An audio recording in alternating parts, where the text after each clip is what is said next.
Paglaki ko, Nay, hindi ko na po kayo pauulamin ng tubig at asin dahil ibibili ko kayo ng masarap na pagkain. Fried chicken, hotdog, hamburger. Pauwiin? Ang layo ng bahay nila, Ma'am. Baka kung mapano ang bata sa daan, mas maiging dito na muna siya para mabantayan ang sitwasyon niya. Abat, sumasagot ka pa? Para sa kaalaman mo, Dindo, makagraduate ka man sa elementarya, hindi ka naman makakapag-high school. Alam mo kung bakit? Dahil mahirap ka lang. Hindi lang basta mahirap kundi isang kahig, isang tuka lang kayo ng nanay mo. Wala kang mararating dahil wala ka namang kwenta. Bobo ka, wala kang maayos na kinabukasan.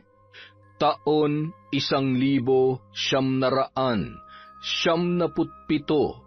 Misamis Oriental. Nagtaas ng kilay si Ma'am Merly nang mapansing wala na naman sa loob ng kanyang klase si Dindo, ang estudyanteng kinaiinisan niya dahil sa pagiging pabida nito. Sinong nakakaalam kung bakit hindi na naman pumasok si Dindo?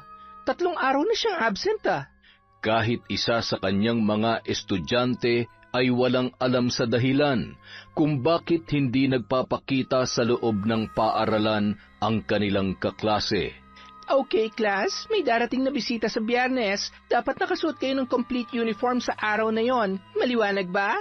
Pagsapit ng nasabing araw, maagang dumating si Ma'am Merly sa kanilang silid-aralan. Siya ang gurong tagapayo sa 5 baitang sa paaralang kanyang pinagtuturuan. Pagsapit ng 7:30, nag-check siya ng attendance at nang tinawag niya ang pangalan ni Dindo ay wala na naman doon. Nakaramdam siya ng inis dahil sigurado na hindi siya makakakuha ng mataas na grado mula sa DEX dahil sa kulang ang mga estudyante niyang pumasok nung araw na yun. At wala pa siyang maipapakitang excuse letter mula kay Dindo para sa mga bisita.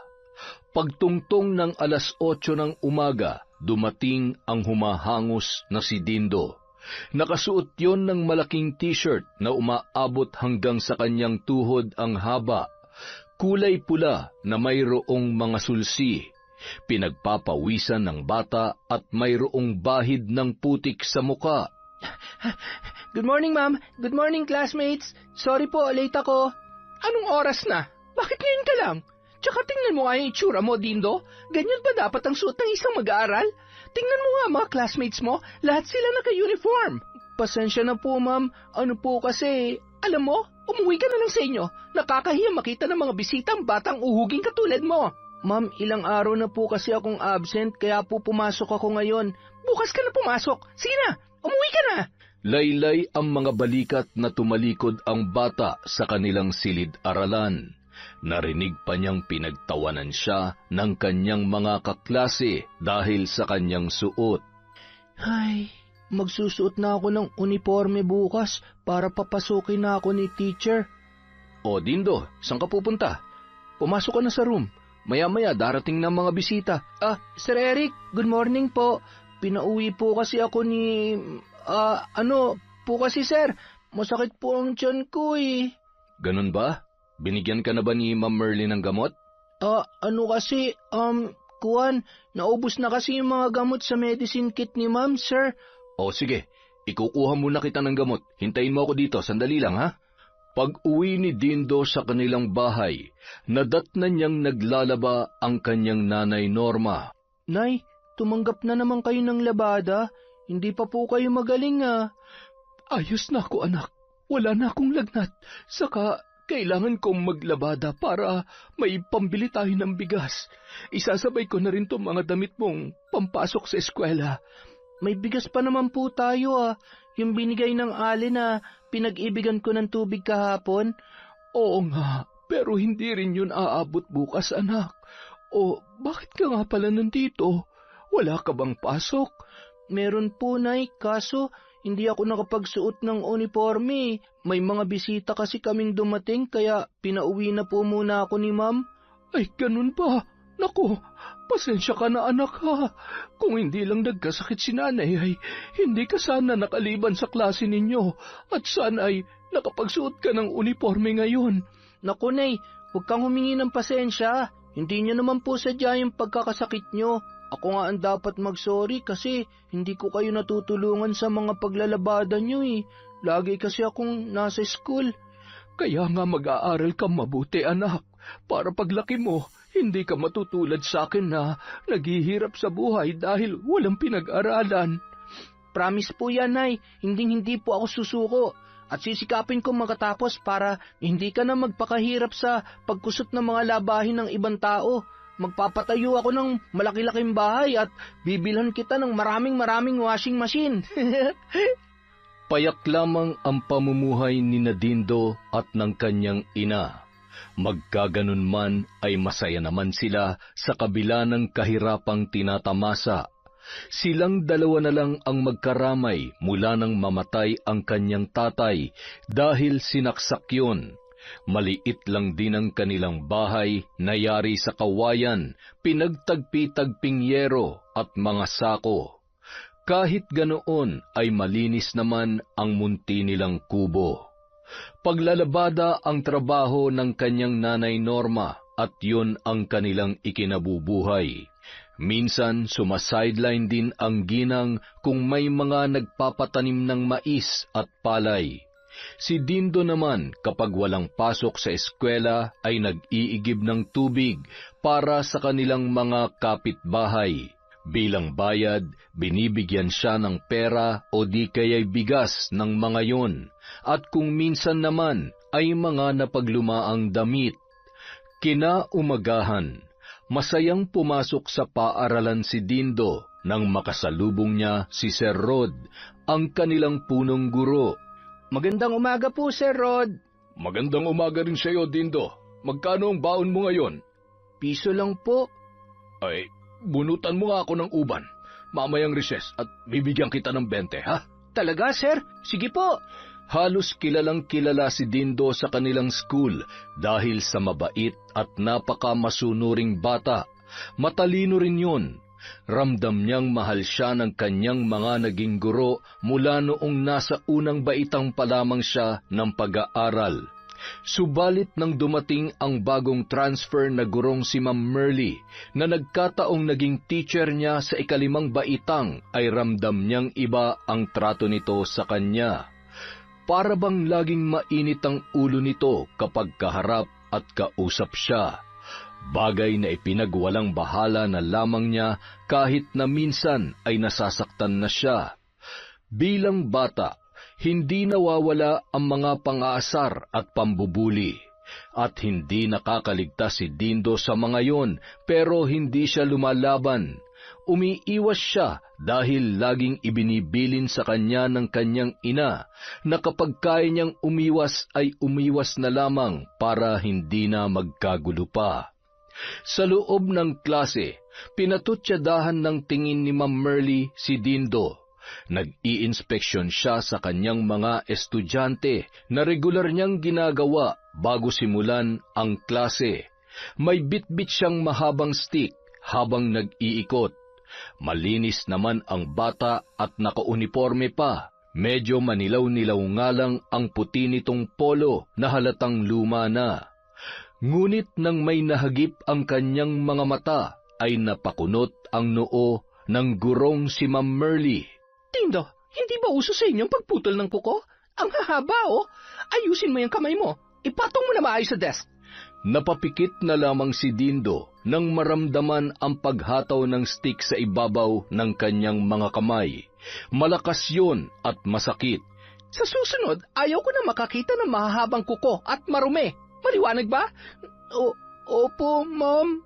Sa bawat pagtaas ng kamay ni Dindo sa tuwing may ginagawang oral recitation ay hindi na siya pinapansin ni Ma'am Merly. Iba ang lagi nitong pinapasagot, dahilan upang mapakamot na lamang siya ng ulo. May kuto bang tumatakbo dyan sa ulo mo, ha, Dindo? Maligo ka kasi. Nagtawanan ang kanyang mga kaklase nang biglang sumigaw si Ma'am Merly. Nagulat pa siya nang bigla siyang hagisan nito ng tsyok at tumama yun sa kanyang noo.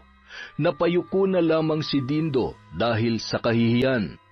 Kinahapunan, Bago matapos ang klase, mayroong inanunsyo ang kanilang guro. Bukas magkakaroon tayo ng homeroom PTA meeting. Kailangan pumunta ang mga magulang nyo. May mahalaga kaming pag-uusapan. Kinabukasan, habang kasalukuyang nagpapakilala si Ma'am Merly sa mga magulang ng kanyang mga estudyante, ay siya namang dating ni Nanay Norma. Magandang umaga po. Pasensya na po kayo at nahuli ako. Ayos lang po yon. Maupo na po kayo. Kasi simula pa lang din po namin. Matapos na magpakilalang muli, inisa-isang tinawag ni Ma'am Merly ang pangalan ng kanyang mga estudyante para makilala kung sino-sino ang mga magulang ng mga yon. Nagtaas ng kamay si Nanay Norma nang tawagin ang pangalan ni Dindo. Pinatutsadahan naman siya ng tingin ni Ma'am Merly. Bahagyang napaismid pa ang guro nang mapansin ang damit niyang luma at ang kamay niyang puno na ng kalyo. Hindi naman yon napansin ni Nanay Norma. Sa kalagitnaan ng pagpupulong, nabanggit ni Ma'am Merly ang tungkol sa mga bayarin at bukas siyang tumanggap ng mga donasyon na makakatulong sa pagpapaganda ng kanilang silid-aralan. Ang lahat ay may kanya-kanyang mungkahi, subalit si Nanay Norma ay nananahimik lamang, hanggang sa napagkasunduan nila na magpipintura na lamang sa mga upuan dahil nagmumukhang luma na ang mga pintura ng mga yon. Ma'am, maaari bang kami na lamang ni Dindo ang magpintura? Pasensya na kasi mukhang hindi ko maibibigay ang hinihinging halaga sa tamang panahon. Itataas sana ni Ma'am Merly ang mga kilay niya para sabihin kay Nanay Norma na obligado siyang magbayad dahil sa nagpapaaral siya ng anak. Nang tumugon ang mga magulang ng mga bata, umayon ang mga yon sa suhestyon ni Nanay Norma, kaya wala nang nagawa pa si Ma'am Merly para piliting magbayad ang babae. Natapos ang pagpupulong bandang 10:00 ng umaga. Nagsiuwian na ang mga magulang. Dindo, tapos ka na ba mag-recess? Opo ma'am. Ano bang trabaho ng nanay mo, ha? Bakit hindi kayo makakabayad sa konting halagang obligasyon nyo sa homeroom natin? Labandera lang po kasi si nanay, ma'am. Yung tatay mo, anong trabaho? Patay na po si tatay. Matagal na po. Alam mo, Dindo, magiging mas malaki pa ang obligasyon ng nanay mo pag tumungtong ka ng high school. Aba, dapat ngayon pa lang ay sinasanay nyo na mga sarili nyo na magbayad ng mga bayarin. Hindi yun nagpapaawa kayo para makalibre. Pasensya na po, ma'am. Kapos na kapos lang po talaga kami. Magbanat kasi ng buto, hindi yun nagpapalimos lang ng awa. Kaya nga po ako nag-aaral ng mabuti, ma'am, para makatulong po sa nanay ko balang araw. Alam mo, kahit lagi kong sinasabi sa inyo na mag-aral na mabuti, baliwala rin kung hindi mo magagampanan ang tungkulin mo bilang mag-aaral, gaya ng mga simpleng bayarin. Mas lalo pang tumindi ang inis ni Ma'am Merly nang makitang inabutan ng pera ni Sir Rod si Dindo pagsapit ng tanghali. Siguradong nagpaawa na naman ang batang yon. Pwes ako, hindi tatalib sa akin yung kalokohan mo, Dindo. Sa paglipas ng mga araw, napansin ni Ma'am Merly na lagi na lang tumatambay sa opisina ng punong guro si Dindo tuwing recess at tanghali. Mabait si Sir Rod, ngunit may pagka-istrikto yon pagdating sa kanilang trabaho. Ang gusto niya ay laging nasusunod ang rules and regulations ng paaralan. Ano na naman kayang ginagawa ni Dindo doon? Sumisip-sip? Isang araw, hindi pumasok ng maaga si Sir Rod. Mag-10 na siya nang dumating sa eskwelahan. Sakto namang nagpapakulay ng kuko si Ma'am Merly sa manicurista nang dumaan si Sir Rod sa silid-aralan nila. Teacher Merly, ilang beses ko bang sasabihin na bawal ang mga ganyan sa oras ng klase? Sir, sorry po. Binigyan ko naman ng seatwork ang mga bata. Rules are rules. Hiintayin kita mamaya sa opisina, kasama mga co-teachers mo. Napagsabihan ni Sir Rod si Teacher Merly dahil sa kanyang ginawa. Kahit naiinis ng husto, ay hindi niya yon naipakita sa punong guro, dahil tiyak na masasabon lamang siya ulit noon. Tanging pagyuko na lamang ang kanyang nagawa dahil sa kanyang pagkakamali. Namumulang pumasok ng classroom si Ma'am Merly. Sakto namang nagtatawanan si Dindo at ang kanyang mga kaklase. Everybody, keep quiet. Open your books on page 29. Dindo, linisin mo ang toilet. Ma'am? Bingi ka ba? Ang sabi ko, linisin mo ang toilet. Nagmamadali namang pumasok sa palikuran si Dindo at naglinis doon. Medyo malayo ang posong pag-iigiban ng tubig. Napilitang mag-igib si Dindo kahit na nagsisimula na ang klase dahil wala siyang magagamit doon. Dindo, hindi pa ba nagsisimula ang klase ninyo? Nagsimula na po, sir. Bakit nandito ka sa labas? Pinaglilinis po ako ng CR ni ma'am. Wala pong tubig doon kaya nag-iigib po muna ako. Ganun ba? Sige, magmadali ka na riyan. Baka hindi ka na makahabol sa topic ninyo. Kinaumagahan, pinatawag na naman si Ma'am Merly ni Sir Rod. Napagsabihan siya tungkol sa pagpapalinis niya ng CR kay Dindo sa oras ng kanilang klase. Paglabas ng principal's office, galit na galit si Ma'am Merly na kinausap ang kanyang estudyante. Anong mga pinagsasabi mo kay Sir Rod, ha, Dindo? Ma'am, wala po. Anong wala, ha? Aray ko po, ma'am, masakit po. Pinagkukurot ni Ma'am Merly ang singit ni Dindo at kababakasan ang muka ng bata ng matinding pagkatakot. Ma'am, tama na po. Masakit po. Oras na magsumbong ka kahit kanino, ibabagsak kita. Tandaan mo yan. Ma'am, wag po. Mapapagalitan po ako ni nanay kapag bumagsak ako. Pwes, umayos ka. Dahil hindi ako magdadalawang isip na papulahin ang grado mo. Maliwanag ba? Opo.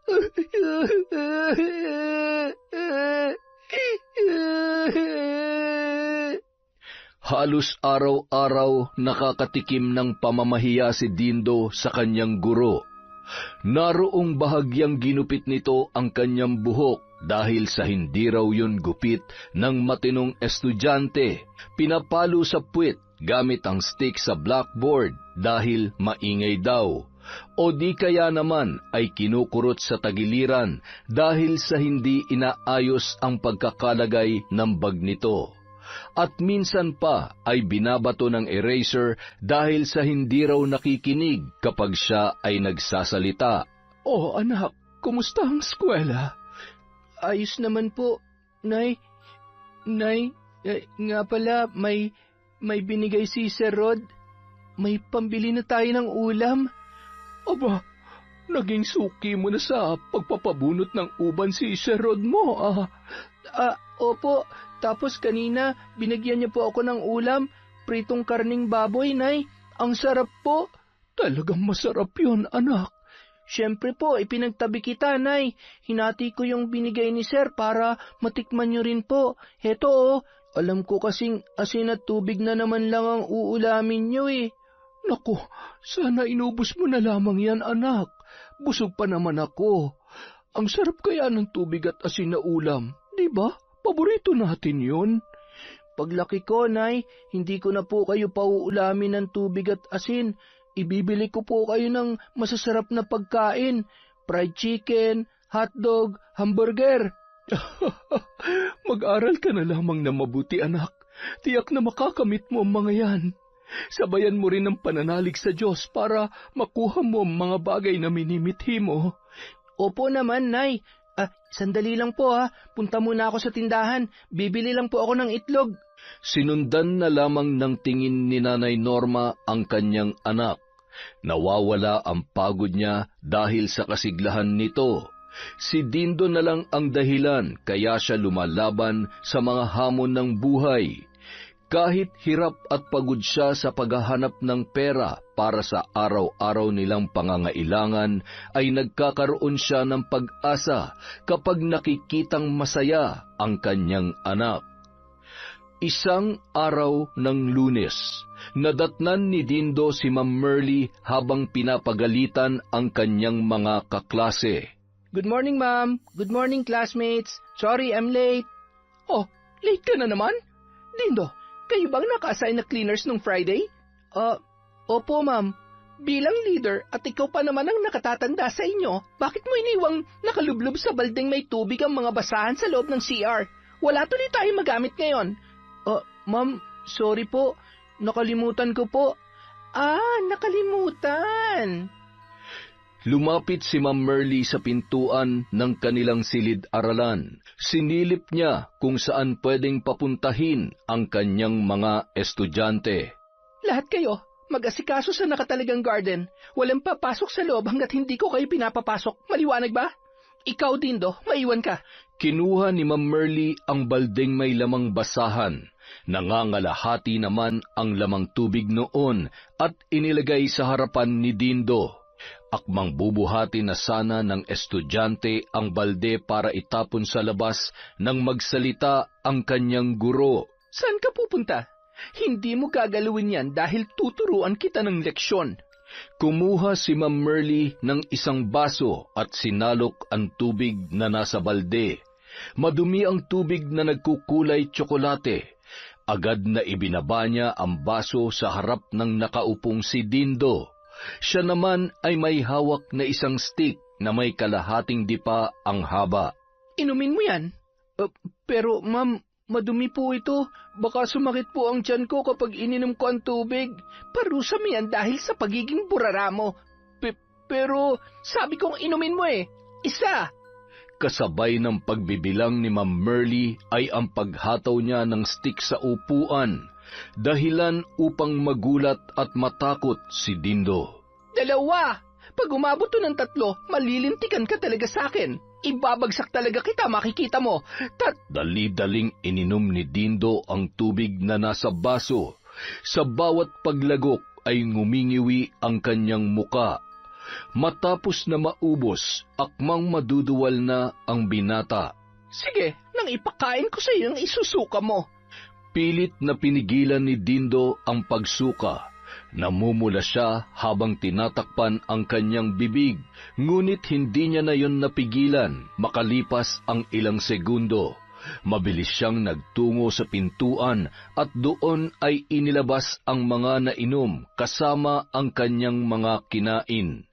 Kaagad din naman siyang hinila ni Ma'am Merly at mariing kinurot sa tagiliran. Namilipit pa sa sakit si Dindo at umiyak. Tumahimik ka! Namumuro ka na talaga sa akin, bata ka! Ito ang sasabihin ko sa iyo, ha? Wala kang mararating dahil wala kang kwenta.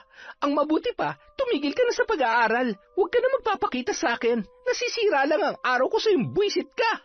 Akmang hihilahin na sana ni Ma'am Merly si Dindo palabas nang biglang dumating si Sir Rod.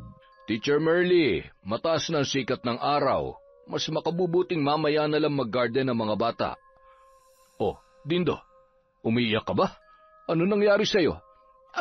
Napatid po kasi si Dindo, sir. Nadapa siya. Nasaktan ng bata kaya umiiyak. Pinapatahan ko nga po eh. Di ba, Dindo? Tahan na. Sa susunod kasi mag-iingat ka, ha? Alam mo namang hindi palaging nakabantay si teacher sa inyo. Tumangutango naman si Dindo habang inaalo kunwari ni Teacher Merly. Pagkaalis ni Sir Rod, kaagad naman niyang kinurot ang singit ng kanyang estudyante. Wala kang pagsasabihan ng mga ginagawa ko sa'yo, ha? Naiintindihan mo? Dahil hindi lang ang grado mo ang pupula, isusumbong pa kita sa nanay mo, sasabihin kong pasaway ka sa klase ko at hindi ka gumagawa ng activities.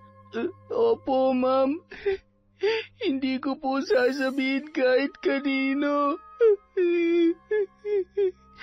Itapon mo na yung tubig at labhan mo yung mga basahan. Siguraduhin mong malinis, ha? Dahil kung hindi, ipapaulit ko yan sa'yo buong maghapon. Tanghali na nang makaramdam si Dindo ng labis na pananakit ng tiyan. Namumutla siyang napasandal sa punong kahoy na lumililim sa isang upuan, kung saan siya kumakain. Ayos ka lang ba, Dindo? Ang sakit ng tiyan ko. Uy, tingnan niyo si Dindo. Tara, ipaalam natin sa teacher natin. Nagkagulo ang mga batang nanananghalian dahil sa nangyari kay Dindo. May mga kabataang tumakbo papunta sa silid-aralan ni Ma'am Merly para ipaalam sa guro ang nangyayari sa binata, pero hindi sila pinansin nito. Ang ibang bata naman ay nagpunta sa opisina ni Sir Rod. Dali-daling pinuntahan ni Sir Rod ang namumutlang si Dindo, pati ibang teacher ay nag-alala na sa kanya. Ay, Diyos ko, ano ba nakain mo, Dindo? Halos hindi na makapagsalita pa ang binata dahil sa nahihilo siya at panay pa rin ang pagsusuka. Kaagad na pinakain si Dindo ng mga teacher ng asukal para matigil na ang kanyang pagsusuka sa pag-aakala nila na nakakain siya ng nakakalasong bunga ng puno.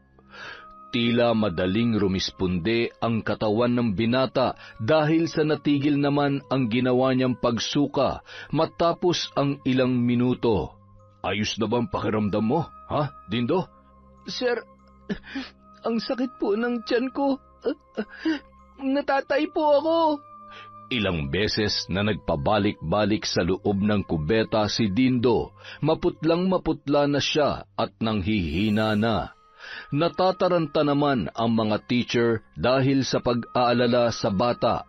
Sa kalagitnaan ng pagtitimpla ni Sir Rod ng gamot para kay Dindo, biglang dumating ang humahangos na si Ma'am Merly na kunwari ay nag-aalala. Sir, kumusta po ang estudyante ko? Hindi siya okay, Teacher Merly. Pauwi na lang ho natin siya para makapagpahinga na siya sa kanila. Pauwiin?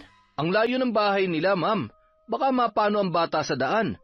Mas maiging dito na lang muna siya para mabantayan ang sitwasyon niya. Baka pag may nangyari dyan dito ay tayo pang sisihin ng nanay niyan. Bilang pangalawang mga magulang ng batang nag-aaral dito sa paaralan natin, tungkulin nating alagaan sila at asikasuhin kung merong nararamdaman silang hindi maganda. Tama. Hindi naman ikakalta sa sweldo mo yung panandaliang pagbabantay sa bata, di ba? Napaismid na lamang si Teacher Merly dahil sa tinuran ng kanyang co-teacher. Nakakainis. Kalalaking tao sobrang matabilan tila. May sinasabi ka ba, ma'am? Wala. Paglabas ni Dindo mula sa kubeta, napakaarteng tinakpan ni Ma'am Merly ang kanyang ilong. Pinainom naman ni Sir Rod si Dindo ng gamot at pinahigayon sa mahabang bangko na nasa kanyang opisina. Masakit pa ba ang tiyan mo, Dindo? Opo, sir. Ano bang nakain mo at nakaramdam ka ng ganyan?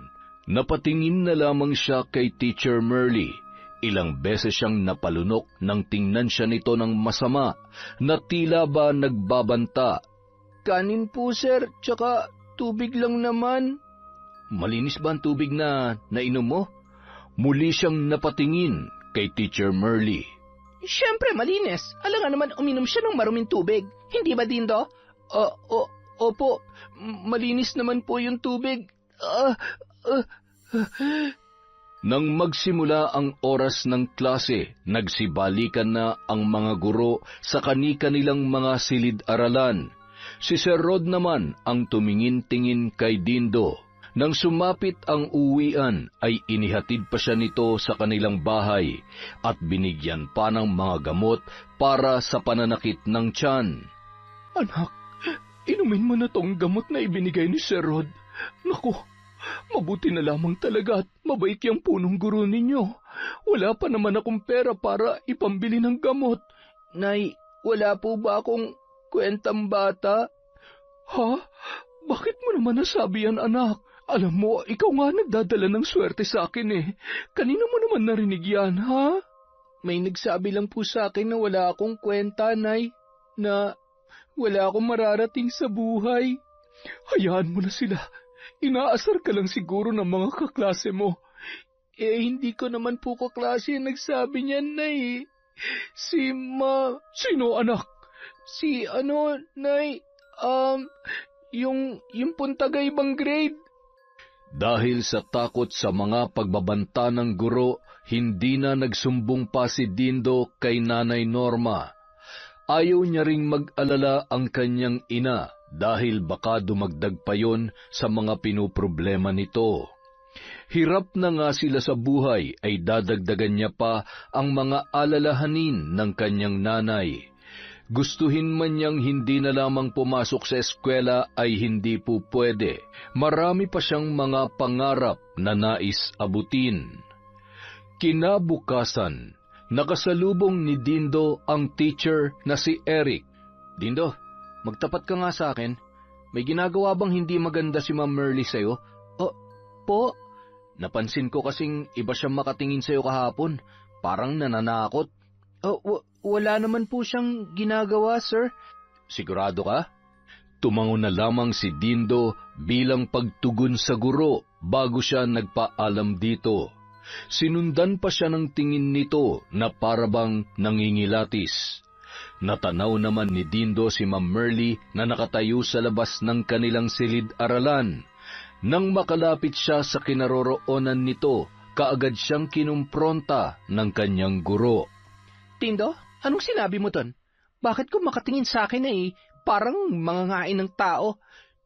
Wala po, ma'am. Siguraduhin mo lang. Baka kung ano-ano nang pinagsasasabi mo. Babalik ka talaga sa grade 5 sa susunod na pasukan. Araw ng pagsusulit, kampante si Dindo na makakapasa siya dahil nasagutan naman niya ng maayos ang test paper. Kahit hindi siya ang nangunguna sa klase, ay alam niyang pasok pa rin siya sa top 10. Ngunit makalipas ang ilang araw, laking pagtataka niya nang makitang kulay pula ang grado sa report card. Dahil sa labis na pag-aalala, napaiyak na lamang ang binata. Hindi matanggap ni Dindo ang naging grado niya. Masakit sa kanyang kalooban na makita kahit ginawa naman niya ang lahat ng gusto ng kanyang guro, ay yun pa rin ang kinalabasan. Ibinagsak pa rin siya ni Ma'am Merly. Ma'am, sabi niyo po hindi niyo ako ibabagsak kapag nanahimik ako. Bakit po ganito? Aba, nagrereklamo ka ngayon sa grade mo? Napakatigas ng ulo mo? Hindi ka nga gumagawa ng assignment at hindi ka nagko-cooperate sa klase?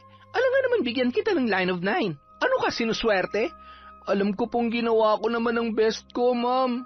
Pwes, hindi mo ako makukuha sa paawa mo, Dindo. Malay ko ba kung nilaglag mo na ako? Di sana po, napagalitan na kayo ni Sir Rod kung sinabi kong ikaw ang nagpainom sa akin ng maruming tubig. Abat, sumasagot-sagot ka pa? Para sa kaalaman mo, Dindo, makagraduate ka man sa elementarya, hindi ka naman makakapasok ng high school. Alam mo kung bakit? Dahil mahirap ka lang. Hindi lang basta mahirap, kundi isang kahig-isang tuka lang kayo ng nanay mo. Wala kang mararating dahil wala ka namang kwenta. Bobo ka. Wala ka na maayos na kinabukasan. Halos madurog ang puso ni Dindo nang sabihin yon ni Ma'am Merly sa kanya. Tila ba nawalan na siya ng pag-asa dahil sa naisip niyang tama naman ang kanyang guro. Mahirap lamang sila kaya hindi malabong hindi na siya makatungtong sa sekundarya. Dahil doon, masyadong dinibdib ni Dindo ang mga pangyayari. Nawalan na siya ng ganang kumain at tila wala sa sariling naglakad pauwi sa kanila. Hilam sa luha ang kanyang mga mata habang paulit-ulit na bumabagabag sa kanyang isipan ang mga katagang sinabi ng kanyang guro. Pagdating sa kanilang bahay, wala roon ang kanyang nanay. Matamlay siyang humiga at nagmumuni-muni habang malungkot pa rin ang kanyang isipan. Unti-unti siyang hinila ng antok hanggang sa siya ay nakatulog. Wala kang kwenta. Wala kang mararating dahil bobo ka. Bobo! Paulit-ulit na dumadagundong ang mga katagang yon sa tainga ni Dindo. Nang imulat niya ang kanyang mga mata na pagtanto niya na siya ay nananaginip lamang. Humahagulhol na bumangon ang binata. Masakit ang kanyang ulo at tila hindi na niya madaig ang sarili dahil tila nawalan na siya ng lakas. Sobrang bigat ng kanyang pakiramdam. Ilang araw na hindi pumasok si Dindo. Nagtataka naman si Nanay Norma dahil sa napapansin niya sa kanyang anak. Pagsapit ng araw ng Sabado, kinausap ni Nanay Norma ang kanyang anak tungkol doon. Anak, masama bang pakiramdam mo? Ilang araw ka ng ganyan na. Tingnan mo, nangangayayat ka na. Hindi mo na masyadong ginagalaw ang pagkain. May dinaramdam ka ba? Sabihin mo lang kay nanay, ha? Nay, huwag niyo po akong alalahanin. Ayos lang naman po ako. Nay, ingatan niyo po ang sarili niyo, ha? Mahal na mahal ko po kayo.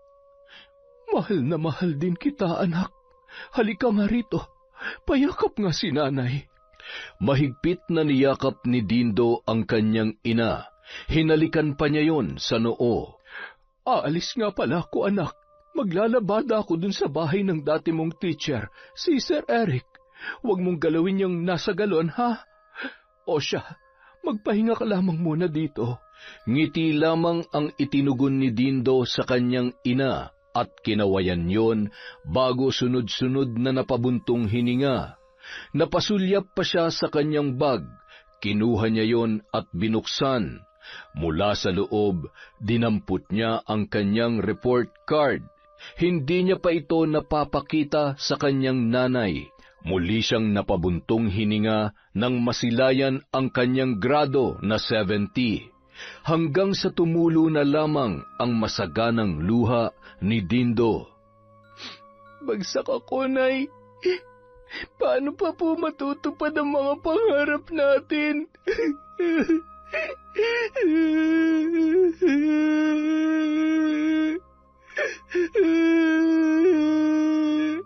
Muling binagabag si Dindo ng mga alalahanin. Pilit niyang nilalabanan ang matinding kalungkutang nararamdaman sa pamamagitan ng pagsusulat sa kanyang kwaderno. Habang sa tila naisip na naman niya ang mga sinabi ng kanyang guro, paulit-ulit yung dumadagundong sa loob ng kanyang isipan. Humahagulhol na tumayo si Dindo at kinuha ang isang galon na sinasabi ng kanyang ina. Binasa niya ang nakasulat doon. Alam niyang lason ang likidong nakapaloob dahil yon ang laging ginagamit ng mga magsasaka para puksain ang mga peste sa sakahan. Wala sa loob na tinungga ni Dindo ang nasabing likido. Makalipas lang ang ilang minuto, biglang nangisay ang buo niyang katawan. May lumabas na mga bula sa kanyang bibig, hanggang sa tumirik na ang kanyang mga mata. Samantala, biglang binayo ng matinding kaba ang dibdib ni Nanay Norma. Hindi niya maipaliwanag ang biglang pagsikip noon na parabang pinipiga. Hindi niya rin alam kung bakit pinagpapawisan siya, gayong kasisimula niya pa lamang sa paglalaba. Saglit siyang tumigil sa kanyang ginagawa, saka bumuga ng malakas na hangin. Ayos lang po ba kayo, Aling Norma? Ayos lang naman ako, sir. Pwede po bang makahingi ng tubig? Ay, saglit lang po. Ikukuha ko po kayo. Matapos na makainom at makalanghap ng sariwang hangin, hindi pa rin nawala ang matinding kaba sa kanyang dibdib. Naisip niyang marahil pagod lamang siya kaya ganoon.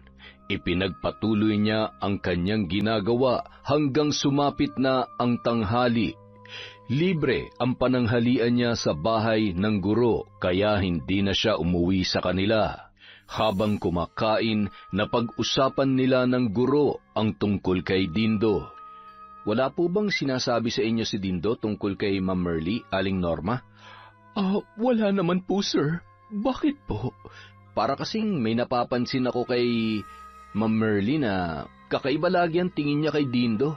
Wala namang nababanggit si Dindo tungkol sa kanya, sir. Mas maigi siguro kung tanungin niyo po yung anak niyo, Aling Norma.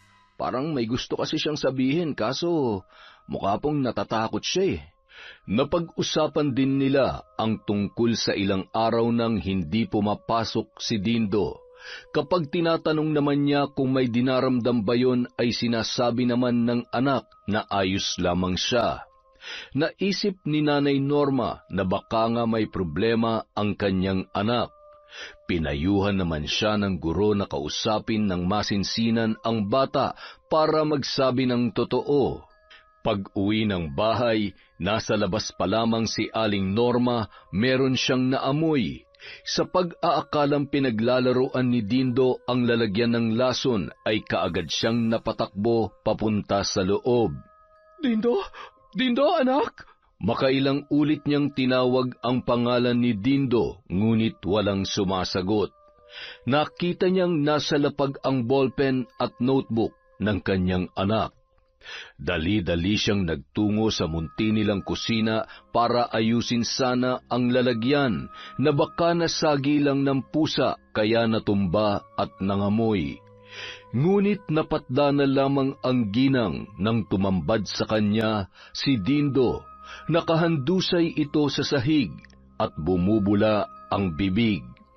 Nasa tabi nito ang walang takip na galon na siyang pinaglalagyan ng lason. Nangingitim na rin ang bata at nanigas na. Diyos ko! Dindo!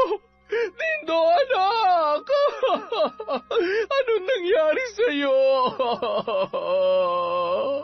Mabilis na nilapitan ni Aling Norma ang kanyang anak, niyakap at niyugyog ng makailang ulit, ngunit wala na yung buhay. Dindo! Bakit?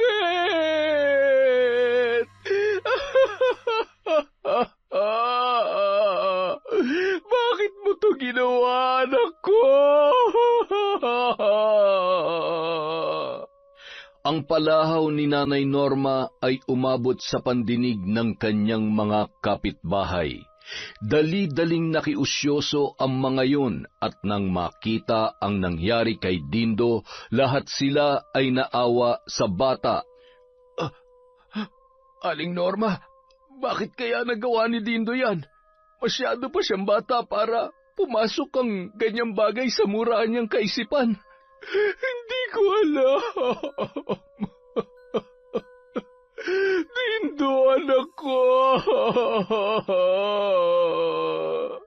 Ang balita tungkol sa pagpapatiwakal ni Dindo ay mabilis na kumalat sa kanilang baryo, maging sa kabilang barangay kung saan naninirahan si Ma'am Merly.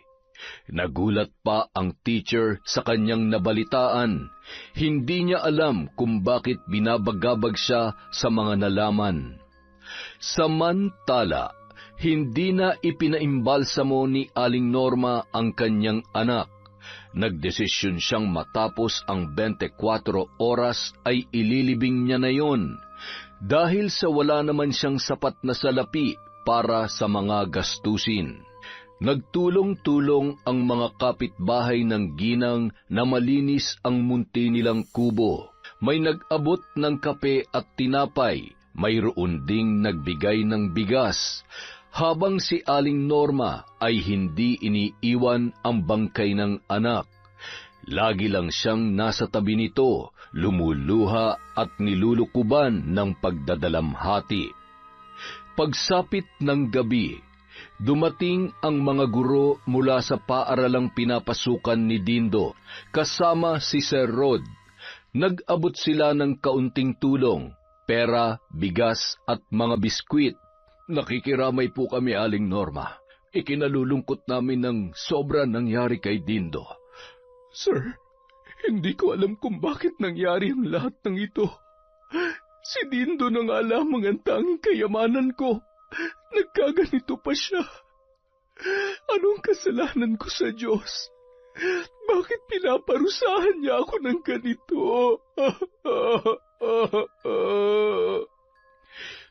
Hindi ko rin maipapaliwanag ang lahat, Aling Norma. Pero isa lang po ang masasabi ko. Ang lahat ng ito ay mayroong dahilan, at tanging ang Panginoong Diyos lamang ang nakakaalam. Si Ma'am Merly tahimik lamang sa isang sulok. Hindi niya maipaliwanag ang nararamdamang pagkakonsensya. Iginala niya ang paningin, tila nahahabag siya sa kalagayan ng mag-ina. Unang beses na nagpunta siya sa bahay ng mga ito at nang masilayan niya ang pinagtagpi-tagping kubo at ang mga gamit ni Dindo, tila hinaplos ng habag ang kanyang puso. Sa malakas niyang pagbuga ng hangin ay nakuha niya ang atensyon ni Sir Eric. Ayos ka lang ba, Teacher Merly? Ha? Oo. Naawa lang ako kay Dindo, sir. Sa tingin mo, ano kayang dahilan ng pagpapatiwakal niya? Hindi ko alam, sir. Ang awa na naramdaman ni Teacher Merly kay Nanay Norma ay mas lalong nadagdagan nang ikwento nito kung gaano niya kamahal ang kanyang anak, kung gaano katayog ang pangarap ng bata para makaahon sila sa kahirapan. Kaya lamang ay hindi na niya makakamit ang mga bagay na yun.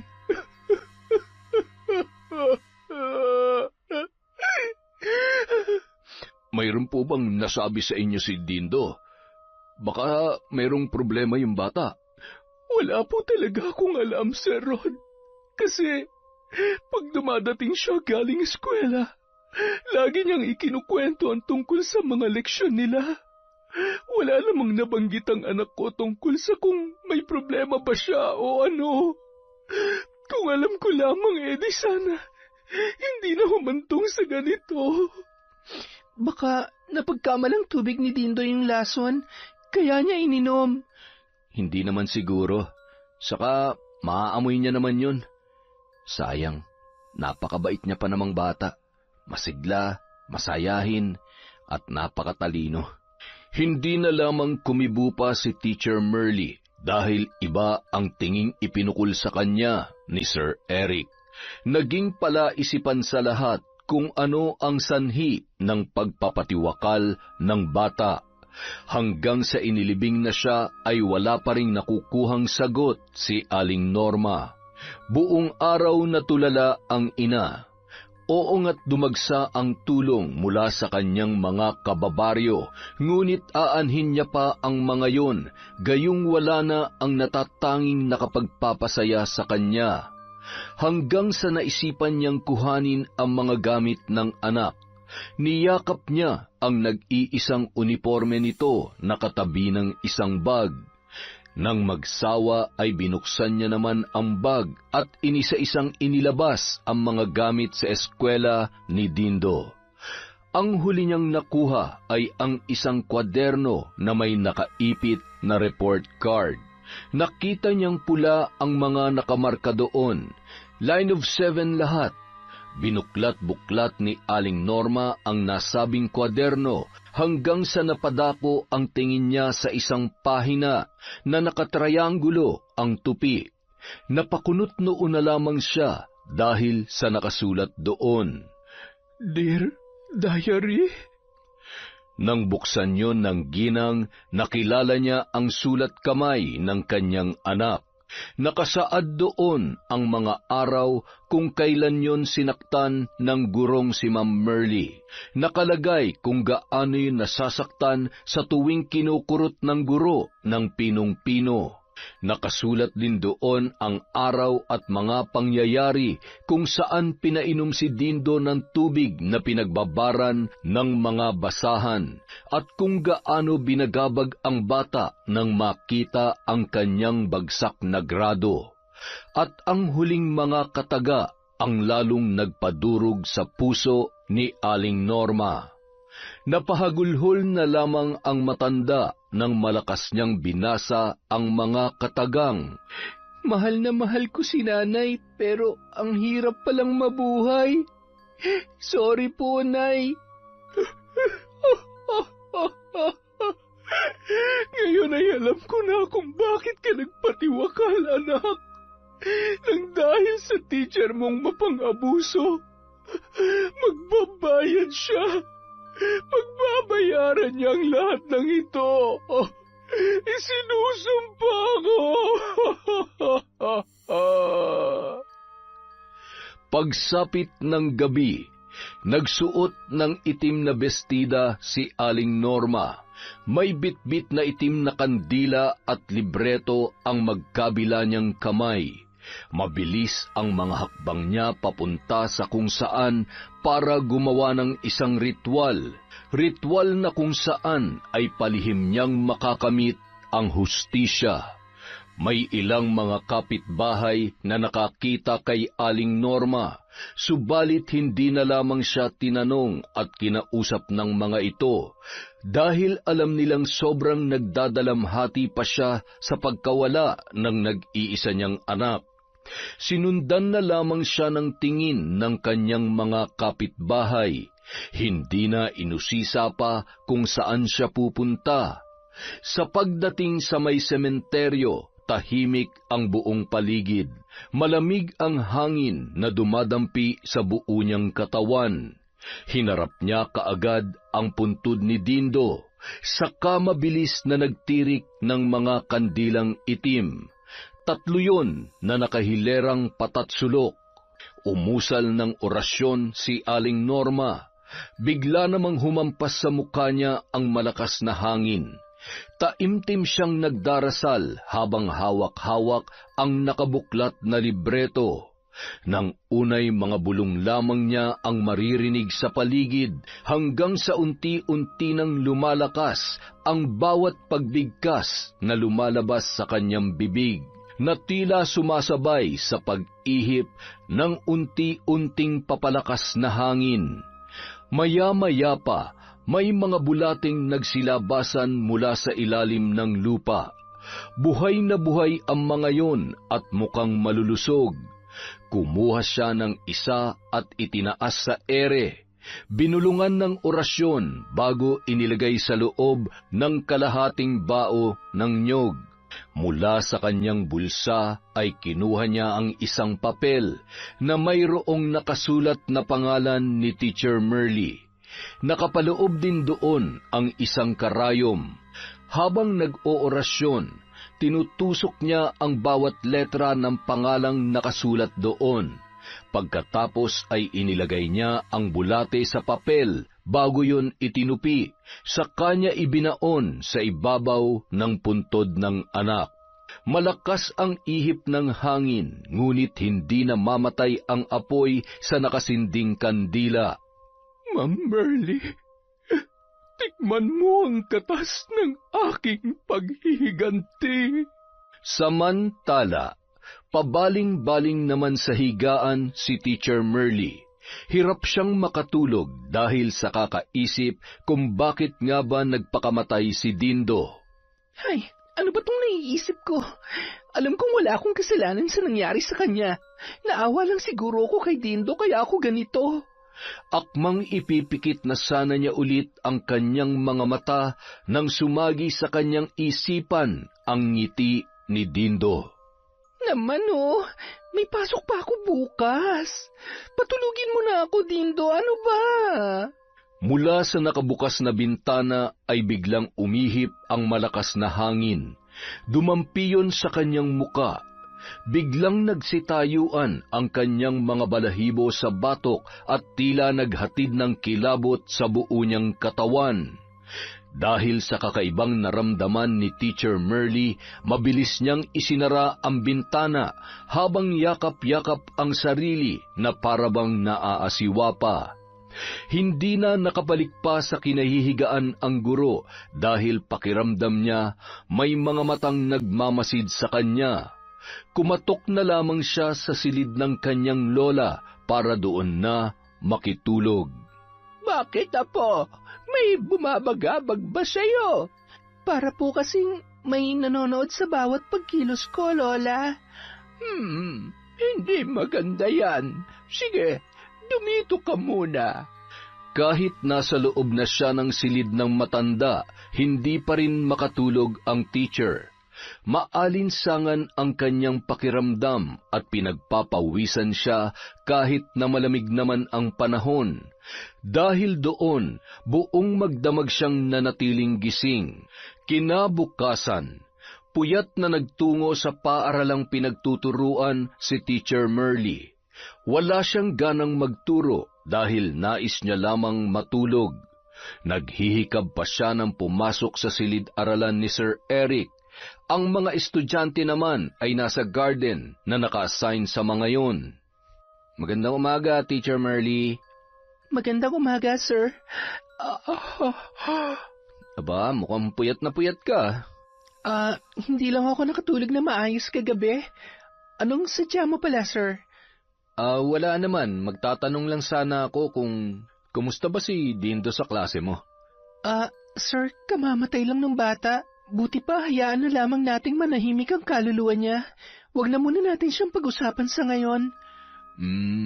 Ayaw mo lang yata magtanong ako ng kung ano-ano eh. Sige, karapatan mo naman yan, ma'am. Alis na lang ako. Tinitigan pa siyang mabuti ni Sir Eric bago yon tuluyang lumabas. Nanggigigil naman si Ma'am Merly sa kasamang guro dahil sa inaasta noon. Kalalaking tao, napaka-chismoso. Kumukulo talagang dugo ko sa teacher na yon. Nang makaramdam ng pagkaihi si Teacher Merly, agad siyang pumasok sa CR ng kanilang kwarto. Malinis naman ang loob, ngunit tila meron siyang naaamoy. Amoy maruming tubig na katulad ng tubig na ipinainom niya kay Dindo. Nang tingnan niya ang baldeng naroroon, malinis naman ang laman. Iginala niya ang kanyang paningin at inamoy-amoy kung saan nanggagaling ang amoy na sumagi sa kanyang ilong. Hindi nawala ang mabahong amoy. Sa pag-aakalang dala lamang yon ng ihip ng hangin, nagkibit balikat na lamang ang guro. Ipinagpatuloy niya ang pag-upo sa inidoro. Nasa kalagitnaan na siya ng pag-ihi nang biglang kumalampag ang pinto. Noong una, mahina lamang yun. Ngunit sa pagdaan ng ilang segundo, lumalakas ang tunog na sanhi ng pagkalampag. Sino yan? May tao dito, ano ba? Ngunit tila hindi nakikinig ang kung sino mang nangangalampag ng pinto. Nainis na tinapos niya ang kanyang ginagawa at mabigat ang mga hakbang para buksan yun. Ang bastos niyo, Alam niyo naman may tao dito sa loob. Subalit wala siyang nakitang kahit sino pagbukas ng pinto.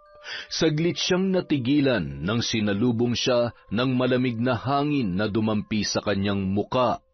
Gumapang ang kilabot sa kanyang katawan, dahilan upang magsitayuan ang kanyang mga balahibo.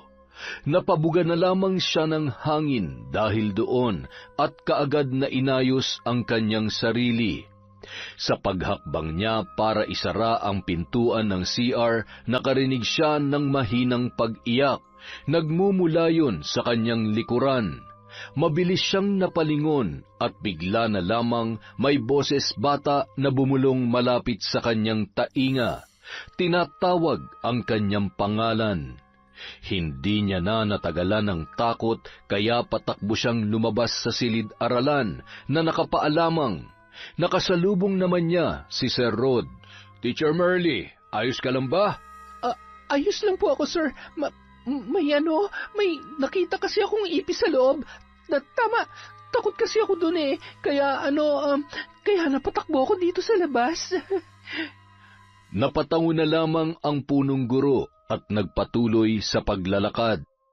Kinagabihan, nakaugalian na ni Teacher Merly ang maligo bago matulog. Patapos na siya nang makarinig ng mga bulong. Dali-dali niyang pinatay ang gripo para makasiguro sa kanyang mga naririnig. Ngunit hindi niya naiintindihan ang sinasabi noon. Biglang sumakit ang kanyang ulo, subalit napaigtad siyang bigla nang marinig ang isang halakhak ng boses babae. Hinawakan niya ang kanyang ulo at pinisil-pisil ang kanyang sentido. Sa pag-aakalang guni-guni lamang ang kanyang mga naririnig.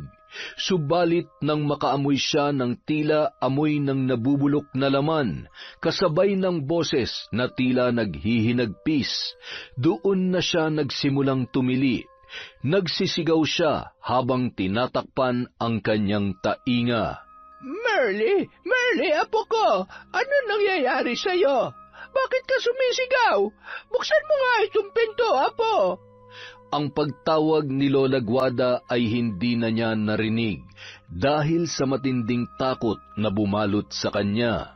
Nanginginig siya at tila nabibingi na dahil sa mga bulong na tila kumakalikot sa loob ng kanyang tainga.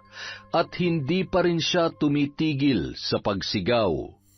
Nanlaki pa ang kanyang mga mata nang mapansin ang pagkalampag ng pinto.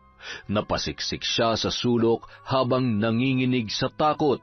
Sa pagbukas ng pintuan ay bumungad sa kanya si Lola Guada, nakababakasan ng pag-aalala. Merly, ano nangyari sa'yo, ha? Lola? Oo, ako ito. Ano bang nangyayari sa'yong bata ka? Humagulgol at yumakap si Teacher Merly sa kanyang lola habang nanginginig. Huwag niyo po akong iiwan, Lola. Ayaw ko mapag-isa.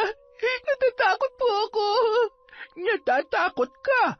Saan naman? Kanino? Hindi na nakasagot pa ang guro. Mahigpit na niyakap na lamang niya ang matanda. Isang araw, nag-uusap sa labas ng kantin sina Sir Eric at Sir Rod nang napadaan sa kanila si Teacher Merly. Hindi sila pinansin ng dalaga at parang wala yun sa sarili. Sir, may napapansin ba kayo kay Teacher Merly? Ay, oo naman. Maganda siya, di ba? Ay, hindi po yan, sir. Nitong mga huling araw kasi palagi ko na lang siyang napapansing. Laging nagugulat kapag may nakakasalubong. Hindi na rin siya gaanong nagsusungit sa klase niya. Para bang merong nagbago? Alam mo, Eric, nahahalata na kita, ha? Lagi mo na lang pinag-iinitan si Teacher Merly. May gusto ka ba sa kanya? Naku, sir. Hindi po, wala po. Ligawan mo na kasi. Binata ka, dalaga siya. Saka, mukhang bagay naman kayong dalawa. Napakamot na lamang ng ulo si Sir Eric sa tinuran ng punong guro. Hindi kasi noon naiintindihan ang kanyang pinupunto. Pagsapit ng gabi, muling nagtungo sa sementeryo si Nanay Norma. Umiiyak siya habang nakaluhod sa ibabaw ng puntod ni Dindo. Makaraan ang ilang minuto, hinukay niya ang ibinaon niya doon noong nakaraan. Nang makuha ang papel, sinilip niya ang bulate. Naroroon pa rin yun at buhay na buhay. Napangiti siya dahil alam niyang tumatalab ang kanyang ginagawang ritual. Mabilis naman siyang gumawa ng hugis taong modelo gamit ang lupa. Nag-usal ng mga orasyon matapos na mabuo ang ginawa niyang tila manika at ipinasok sa parteng dibdib nito ang hinukay na papel. Ngayon palang magsisimula ang tunay mong bangungot, Teacher Merly.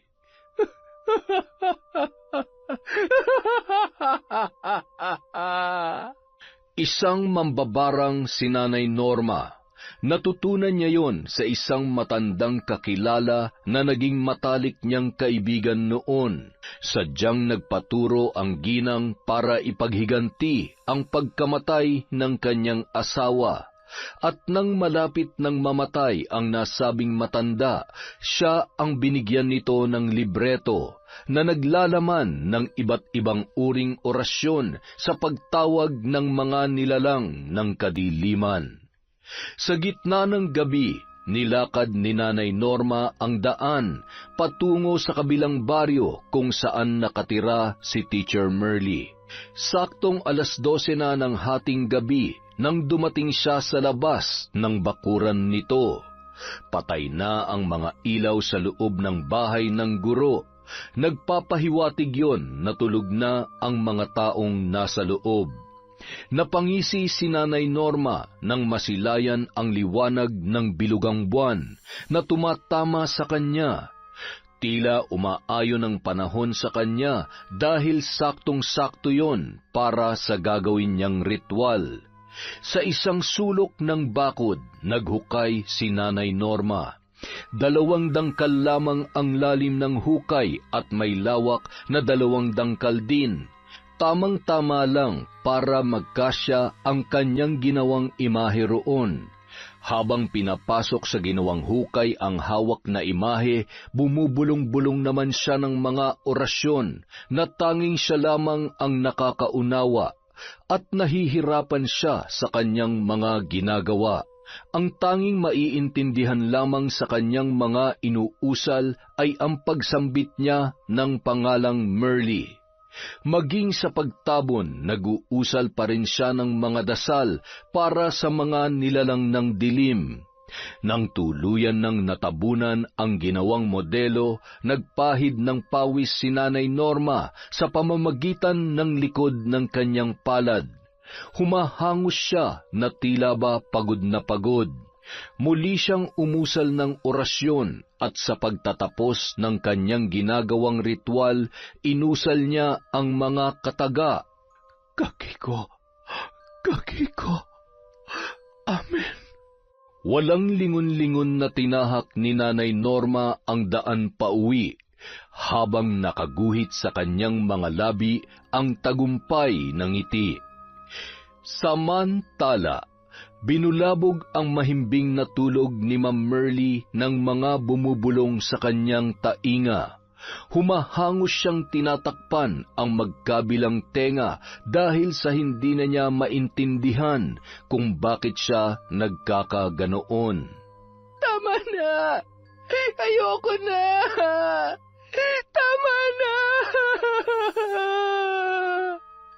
Halos gabi-gabi siyang binubulabog ng mga naturang bulong na hindi nagpapatulog sa kanya, pero pinipigilan niya na ang sariling maglabas ng malakas na boses dahil ayaw niyang mag-alala pa ang kanyang lola. Kahit pagod at puyat, sinisikap niyang hindi yon ipahalata sa matanda. Pinipilit pa rin niyang makapagturo sa mga bata dahil yon ang kanyang ikinabubuhay. Sa sweldo niya lamang sila umaasang dalawa ng kanyang Lola Guada.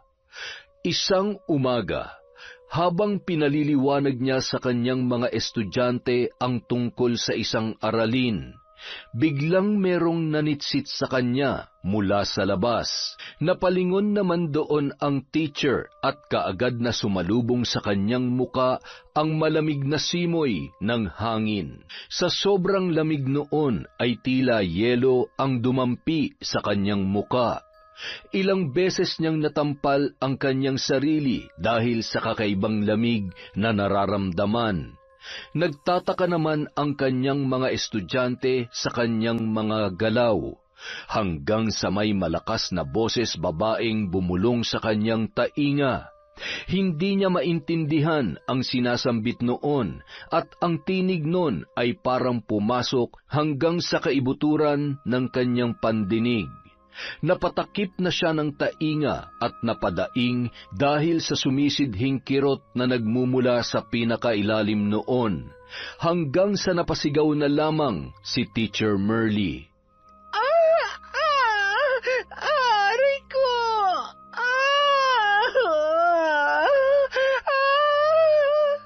Ang nagtuturong si Teacher Merli ay bigla na lamang nagpasuray-suray at napasandal sa blackboard, habang dinidiinan ang pagtatakip sa magkabila niyang tainga sa pamamagitan ng kanyang mga kamay. Muli siyang napahiyaw nang biglang may lumabas na dugo mula sa magkabila niyang tainga. Nagkagulo naman ang mga kabataan nang makita ang nangyari sa kanilang guro. May nagsigawan, may lumabas para humingi ng tulong, at ang iba ay dinaluhan siya. Kaagad namang rumisponde si Eric at inalalayan si Teacher Merli. Dinala sa munting klinika na nasa loob ng kanilang paaralan. Teacher Merli, buti pa dalhin na lang kita sa center ng barangay. Baka may nurse na naka-duty doon. Huwag na. Magiging okay din naman ako maya-maya lang, sir. Tumigil ng paglabas ng dugo dyan sa tenga mo. Ano nga palang sakit mo, Teacher Merli? Hindi ko rin alam eh. Bigla na lang kasi akong nagkaganito. Baka... Eric, hindi ko na alam ang gagawin ko. Nagulat na lamang si Eric sa inasta ng kanyang co-teacher. Unang beses niyang nakitang umiyak ang dalaga at sa harapan pa niya. Sanay kasi siyang palaging masigla ang guro, kahit na minsan ay mataray at masungit yon sa kanya at sa iba pang tao. May problema ka ba, ma'am? Sabihin mo lang, makikinig ako. Nagsimula ang lahat ng ito nung mamatay si Dindo. Namilog ang mga mata ni Eric at napukaw ang kanyang kuryosidad dahil sa tinuran ng dalaga. Sigurado ka? Sige lang. Ano bang mga nangyari? Lahat ng detalye sa bawat nakakasindak at nakakapangilabot na nangyari sa kanya ay kinuwento niya sa lalaki. Oo, hindi ako ang pumatay sa kanya, pero alam kong isa ako sa mga dahilan kaya nagpatiwakal si Dindo, Eric. Alam ko. Sa tingin mo, minumulto ka ni Dindo, Teacher Merly? Hindi ko alam, pero yung mga narinig kong mga bulong parang boses ng isang babae. Hindi na naituloy pa ni Teacher Merly ang kanyang pagsasalaysay nang biglang tumulo ang masaganang dugo mula sa magkabilang butas ng kanyang ilong. Pati si Sir Eric ay natataranta na dahil hindi tumitigil ang pag-agos ng dugo kahit na nakatingala ang dalaga. Ang puting panyong pinantakip niya sa ilong ni Teacher Merly ay nagkulay pula na rin.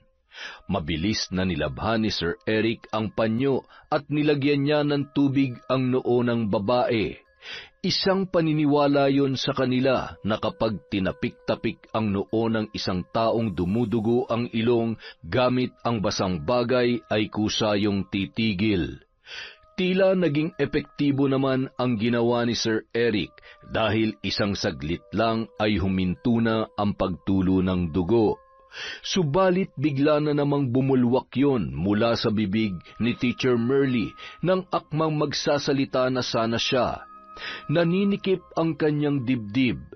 Pakiramdam niya ay parang sinusunog yon dahil sa tila mayroong apoy na gumagapang sa kanyang loob na nagbibigay sa kanya ng mainit na pakiramdam. Napahiyaw siya sa sobrang sakit nang tangkain niyang hawakan ang kanyang dibdib. Diyos ko po, Teacher Merly! Nang hihina at sobrang putla na ni Teacher Merly, makalipas lang ang ilang sandali. Eric, okay lang ba kung magpapahatid ako sa iyo sa bahay? Gusto ko nang matulog at magpahinga. Pumayag naman ang binata sa kahilingan ng dalaga na sinang-ayunan naman ni Sir Rod na kararating lamang. Sakay sa motorsiklo ni Eric, hinatid niya ang dalaga sa kabilang baryo. Bago pa makababa ng motorsiklo, muling nagsuka si Teacher Merly. Sa pagkakataong yun, hindi na dugo ang lumalabas mula sa kanyang bibig, kundi putik. Natataranta na si Sir Eric dahil sa pag-aalala nang lumabas sa bakuran si Lola Guada. Hindi naman nag-atubili ang guro na isalaysay sa matanda kung ano ang nangyari sa kanyang apo. Pinapasok niya sa loob ng bahay si Eric habang inaalalayan nito si Teacher Merly. Lola, masama po ang kutob ko. Baka kailangan nang magpatingin ni Merly sa albularyo. Ha? Albularyo? Yan din ang nasa isip ko, iho. Ilang araw ko na rin kasing napapansin ang pag-iba ng kinikilos nitong apo ko. Lola, hindi po ako nababaliw, di ba? Oo naman, apo. Kaya lang kailangang magpa-albularyo tayo para malaman natin ang sanhi ng karamdaman mo. Alam mo, Merly, sa baryo namin, marami nang gumaling sa karamdaman nila matapos na magpatingin sa isang albularyo. Sasamahan kita kung gusto mo. Ay, hindi ba nakakahiya sa'yo, iho? Ayos lamang po yun. Nang sumunod na araw, maagang nagtungo si Eric sa bahay ni na Teacher Merly para sana dalhin ang dalaga sa kakilala nitong albularyo. Ngunit nadatnan niyang nanghihina yon at namumutla. Nahihilo rin ang dalaga kapag pilit na pinatayo. Pakiramdam niya ay mabubuwal siya sa lupa. Ang mabuti pa po, ako na lamang ang pupunta sa albularyo, Lola. Anong mga dadalhin mo doon, Eric, para maihanda ko? Yun pong damit na huling sinuot niya, yung hindi pa sana nalalabhan, Lola. Tamang-tama. Hindi ko pa nalalabhan yung uniforma niyang nabahira ng dugo. Yun na lamang ang dalhin mo. Matapos na makipag-usap si Eric sa albularyo tungkol sa kanyang sadya, seryosong binusisi ng albularyo ang damit ni Merle, habang panay ang usal ng orasyon. Base sa mga senyales na sinabi mo, at sa nararamdaman kong itim na mahik ang bumabalot dito sa damit, masasabi kong nasa ilalim ng sumpa ng barang ang nagmamay-ari ng damit na ito. Nagulat naman si Eric sa sinabing yon ng albularyo. May magagawa po ba kayo para mapigilan ang epekto ng sumpa? Kung mahahawakan ko ang mismong biktima, kaya kong putulin ang sumpang nasa loob ng kanyang katawan. Walang sinayang na sandali si Eric. Nakiusap siyang sumama ang albularyo sa kanya para dalhin sa bahay ni na Merle. Saktong sa kanilang pagdating, nagkulong na sa loob ng kwarto nito ang dalaga. Nagsisisigaw dahil sa ginagambala na naman ng mga misteryosong bulong. Samantala, umiiyak naman sa isang sulok si Lola Guada dahil sa labis na pag-aalala at pagkabahala. Puwersadong binuksan ni Eric ang pinto ng silid ni Merle. Kaagad ring napatingin sa kanila ang dalaga na nanlilisik ang mga mata. Sino kayo? Umalis kayo! Lubayan niyo na ako! Sapo ang buong muka, humahagulgol si Merle at nagsimula ng sumiksik sa isang sulok. Apo, si Lola mo ito. Halika, huwag kang matakot sa amin. Kakampi mo kami, Merle. Nagpalinga-linga na nanginginig ang dalaga habang malikot na ginagala ang kanyang mga mata. Ilang sandali pa, bigla na lamang yung humalakhak ng napakalakas. Wala kayong alam. Hindi nyo alam ang lahat. Ako lang ang nakakaalam. Kami lang dalawa ni Dindo. Umalis ka! Ilayo niyo sa akin ang matandang yan! Lola, pakiusap po! Huwag mo hayaang makalapit sa akin ang matandang lalaki na yan! Natatakot po ako sa kanya, Lola! Kailangan mahawakan ko siya, Eric, bago pa mahuli ang lahat at tuluyan na siyang mawala sa kanyang sariling katinuan. Merle, nakikilala mo ba ako? Ako to si Eric. Kasama ko ng albularyo. Tutulungan ka niya sa problema mo. Magtiwala ka lang. Masamang tinitigan ng dalaga ang binata. Dahan-dahan siyang tumayo pagkatapos marahas niyang sinunggaban si Eric. Dahil sa pagkabigla, hindi nakailag ang binata kaya natumba siya at nadaganan ng babae. Papatayin ko kayong lahat! Ah! Nang makabawi, ubod lakas na hinawakan ni Eric ang mga kamay ni Merle na sumasakal sa kanyang leeg. Nagpupumiglas ang babae, ngunit wala rin itong nagawa nang pagtulungan siyang igapos ng albularyo at ni Eric sa pahintulot na rin ni Lola Guada. Pasensya ka na, Apo, ngunit kailangan ko itong gawin sa'yo. Ang nagwawalang si Merle ay tila naging mahinahon nang mapatitig yon sa labas ng bintana. Natulala na lang siyang bigla habang tumutulo ang kanyang mga luha. Hinawakan ng albularyo ang kanyang ulo. Bumubulong-bulong yon ng mga dasal at naglabas ng isang medalyon mula sa kanyang bulsa. Isinuot niya yon sa leeg ni Merle. Tila bumalik naman sa huwisyo ang dalaga. Ayoko doon. Ang dilim. Napakadilim. Sagrado ang medalyon na ito. Ipapahiram ko muna sa iyo. Ano nang nararamdaman mo, Iha? Namamanhid po ang buong katawan ko. Pagod na pagod po ako. Habang nasa leeg mo ang medalyong yan, hinding-hindi ka na magagambala ng mambabarang. Malalaman mong malapit lang siya kapag uminit ang medalyon sa leeg mo. Heto, haralin mo itong dasal.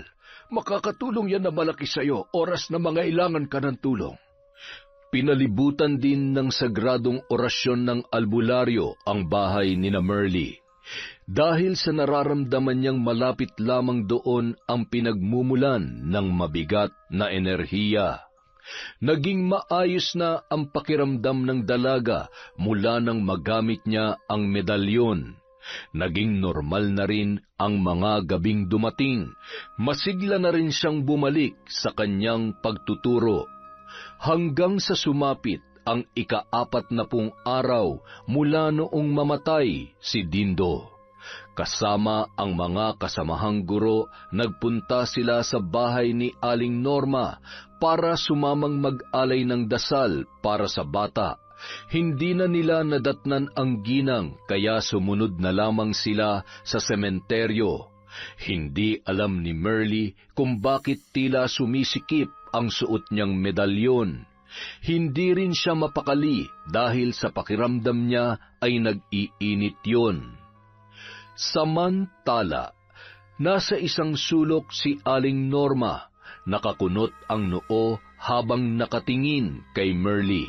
Kasalukuyang nasa kalagitnaan na siya ng kanyang pagdarasal para sa kanyang anak. Ayos ka lang ba?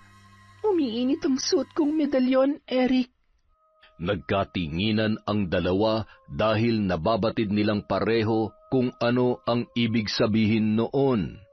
Nang matapos ang padasal, isa-isa nang nagpaalam ang mga dumalo, maging ang ilang mga guro. Naiwan na lamang sina Eric, Merly at Aling Norma sa naturang sementeryo. Kumusta na po kayo, Aling Norma? Maayos naman, Sir Eric. Mailap ang mga mata ni Aling Norma na pasimpleng napatingin kay Teacher Merly.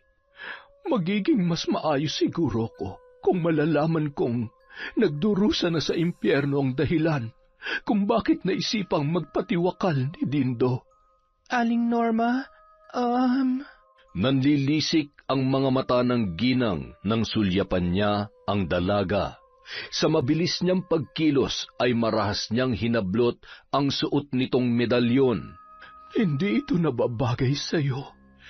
Makahulugang ngumisi ang matanda at nag-usal ng orasyon, subalit sa ginawa niyang pag-oorasyon, tila parang napaso naman siya sa medalyon, kaya kaagad niyang nabitawan yon. Mabilis namang pinulot ni Eric ang nasabing medalyon.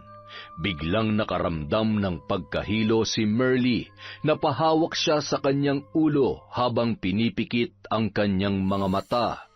Sa pagmulat niya ay tila ba naiinog ang paligid at nakakita siya ng isang pabilog na dilim.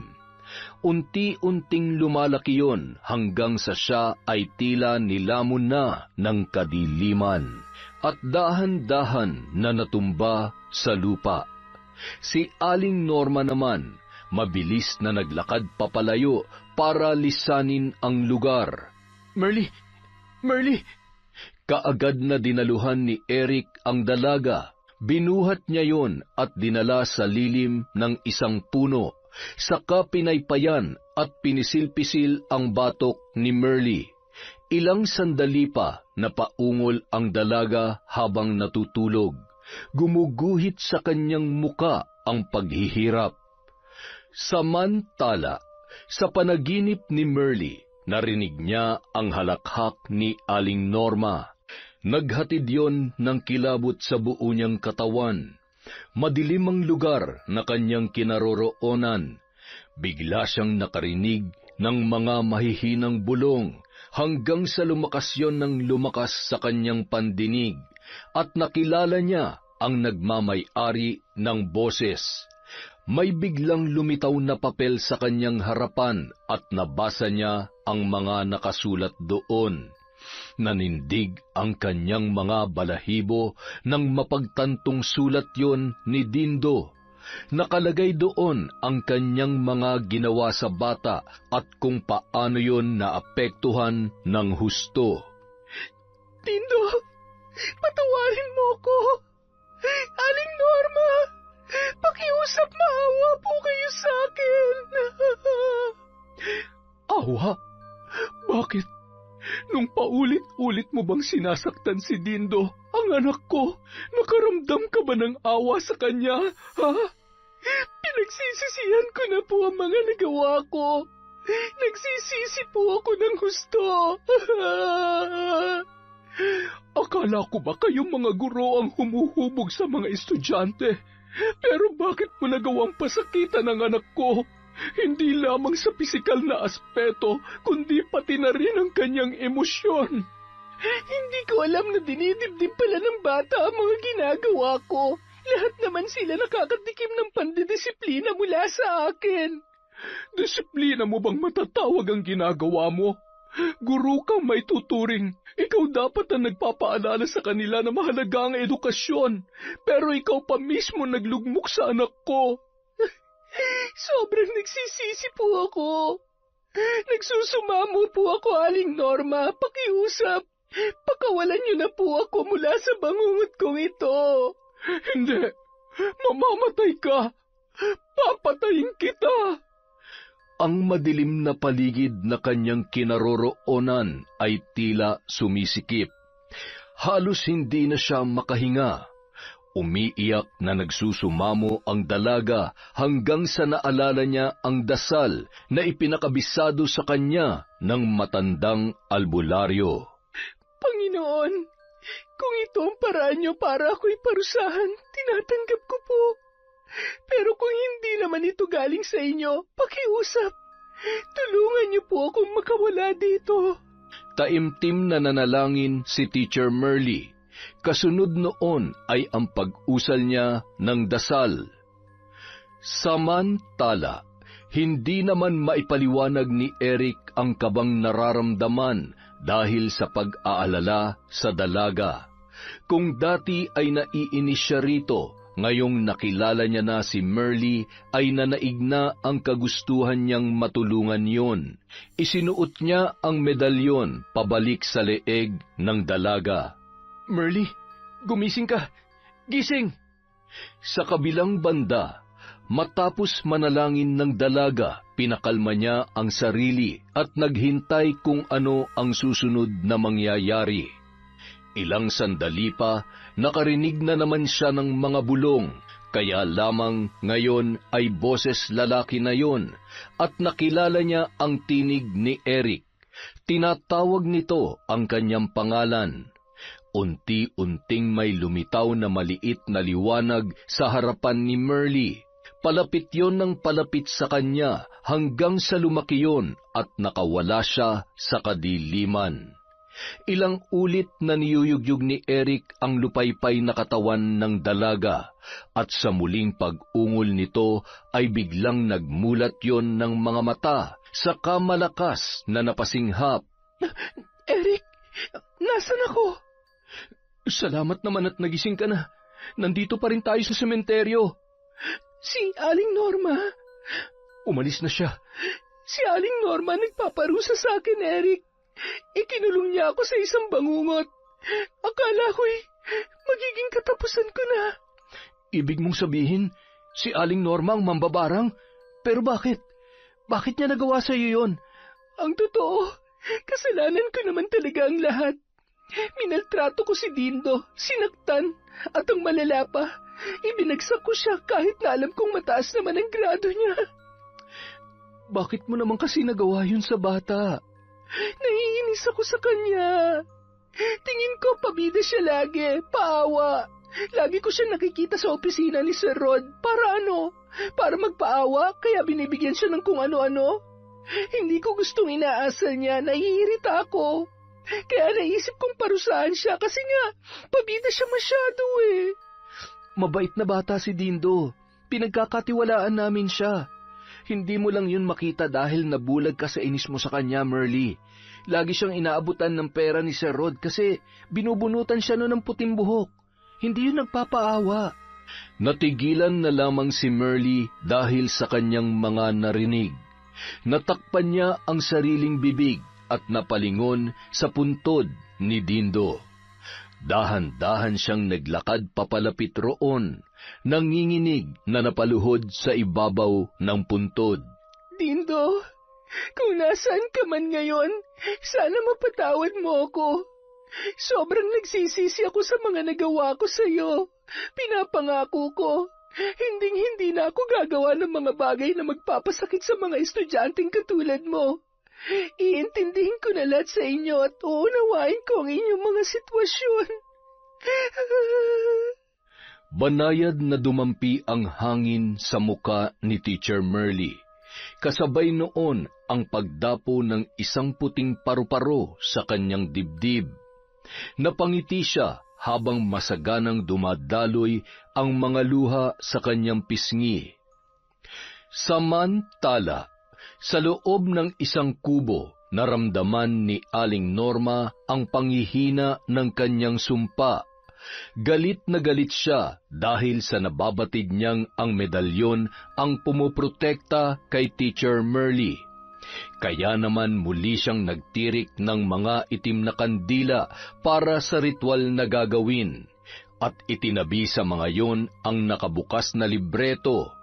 Nang akmang magsisimula na sana siya, ay bigla siyang binulabog ng isang itim na pusang gala. Mabilis niya yung pinalabas, subalit hindi yun tuluyang umalis, bagkus ay nakipaghabulan pa yun sa kanya. Hanggang sa makarating sila sa labas ng kubo, hindi niya napansin ang pagkatumba ng isang nakasinding kandila, dahilan upang kumalat ang apoy sa loob. Sa pagkabigla at sa pag-aalala niya sa libreto, tinangka niya yung kunin. Pagapang siyang nagtungo sa loob ng kanyang munting silid, subalit masyado ng malakas ang apoy para makuha niya pa yun. Kahit nahihirapan, pinilit niya pa rin gumapang, pero nadaganan na siya ng mga nasusunog na parte ng kubo, hanggang sa hindi na siya nakagalaw pa at tuluyan ng tinupok ng apoy. Makalipas ang ilang buwan, tuluyan ng gumaling si Teacher Merly. Hindi na siya nakakarinig ng kung ano-anong mga bulong, o di kaya'y nakakaramdam ng mga nakakakilabot na bagay. Mas lalo niyang minahal ang pagtuturo at mas nauunawaan niya na ang kanyang mga estudyante na napamahal na rin sa kanya. Sa nangyari kay Aling Norma, mas pinili ni Merly na pabasbasan ang kinatitirikan ng dati nilang kubo. Maging ang puntod ni Dindo ay ipinaayos niya at pinasimento. Araw-araw niya rin yung dinadalaw at dinadalhan ng mga sariwang bulaklak bilang pambawi sa mga naging kasalanan niya sa bata. Teacher Merly, Teacher Eric, ang bilis ng panahon Parang kailan lang nang masaksihan namin ang pagbabangayan ninyong dalawa, tapos ngayon ay masasaksihan na namin ang inyong pag-iisang dibdib. Binabati ko kayong dalawa. Masaya ako para sa inyo. At masaya ring tinanggap ng dalawa ang regalong ibinigay sa kanila ng punong guro. Ang pagsisisi ay laging nasa huli, pero kung mas mananaig sa atin ang mga bagay para itama ang kamalian, sadyang papabor pa rin sa atin ang mga kaganapan. Yon, maraming salamat po ulit sa pagtsatsaga sa Kwentong Enteng.